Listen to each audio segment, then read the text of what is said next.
I was trying to install or update the Oracle VM VirtualBox, and suddenly I got this annoying files in use error.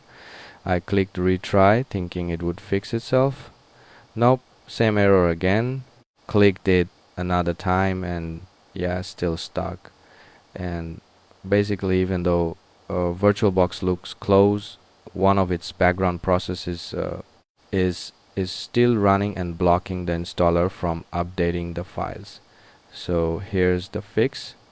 Press Ctrl Shift Escape to open Task Manager, then search for VirtualBox, and right here you can see VirtualBox Interface still running in the background. Just right click it, hit End Task, then go back to the installer and press retry, and instantly starts installing again with no more error and no more stuck screen.